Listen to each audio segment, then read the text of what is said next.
Hey everyone, welcome to yet another video from Grassroots Education. Today's video is about actual IELTS exam questions from the 12th of March 2022 for academic and GT writing tests.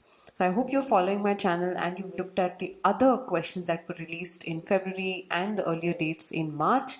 And let me know in the comments if you have questions about how you can structure ideas. We also do master classes on structuring essays, how you can structure answers in your speaking tests. Information to that comes on our WhatsApp group, and the link to the WhatsApp group is here in the description. If you want to get coached by me for learning a little more in detail about all aspects of the IELTS test, you can check out our paid coaching program. The link is there in the admissions form below. And also, you can follow us on Instagram where I share more such insights and do weekly lives. Okay, so let's jump right into the topic of today's video. And this is the letter. This is the letter that came, and this time it was an informal letter. You invite a friend for some time in a month. However, that time of the month was not convenient for you, and you had to write a letter to your friend to say that it was not convenient and why, and you just have to be a little apologetic about the whole event and tell that you can come maybe on a later date. So that was the question, and this is a very simple question, a very informal letter, and it's a topic that everyone can relate with.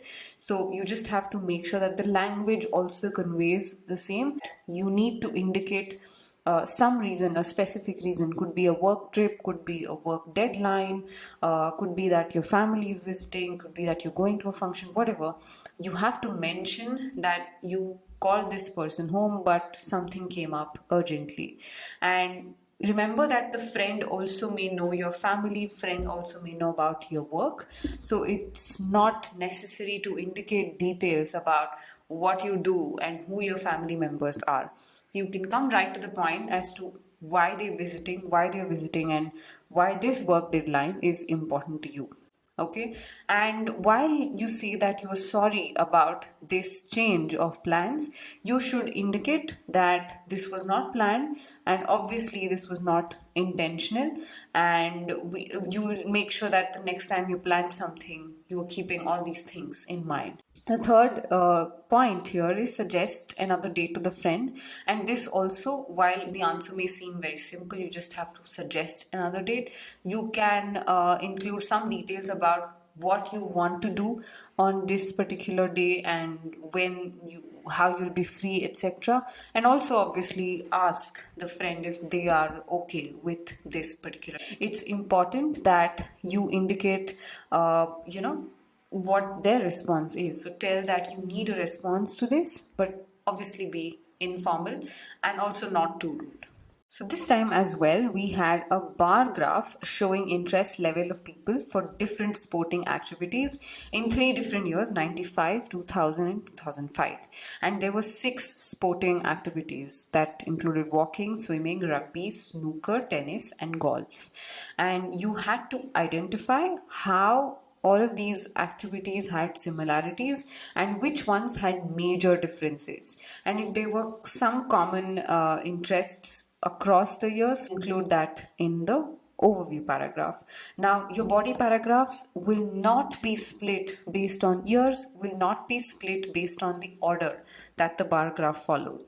For example, you will not split walking, swimming and rugby together just because they came in the order of the graph. You are going to do the same thing. You're going to pick up data that can be written together. Usually in case of bar chart, it's good and logical to write data that has low values together, and maybe the ones that have high values, group them together. Or write no more than 3 body paragraphs.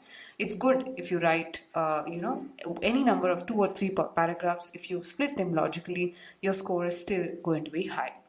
Moving ahead to writing task 2, which is what you guys are looking forward to. So here's what the task 2 question was. Some people think that children should start school at an early age, whereas others believe that children should go to school until they are older. Discuss both views and give your own opinion.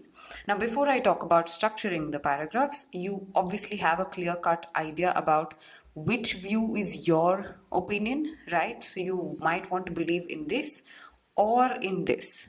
Okay, so indicate that clearly in the introduction, and your body paragraphs should have details about why they should start school at an early age. You should support that neutrally, and the second body paragraph will have why they should start school until they are older. Now, at the end, in the conclusion, you are going to degrade one idea and tell the examiner as to why you believe that view 1 or view 2 is better. For example, your opinion is that they should start school at an early age, anywhere between 3 to 4 years is great. That's what you feel. And you support the other view saying they are a little mature by then and they are able to handle and understand instructions and uncertainty of going to school when they're old.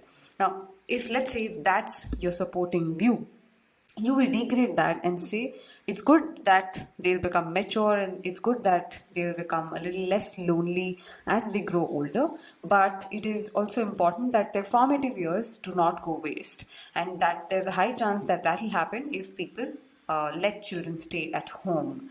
You can also include this in the body paragraphs at the end of this paragraph and support this idea by saying this is why I believe that children should go to school at an early age, and you can use the same reason of degrading this to supporting this.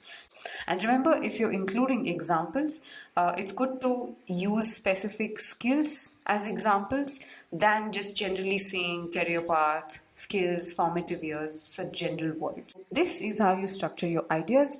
I hope you like this lesson. Let me know in the comments if you have questions, and also let me know your experience if you had written this test on the date of 12th March. I'll see you in another video on Friday and gain more insights about IELTS test. Wish you all the best and have a great day.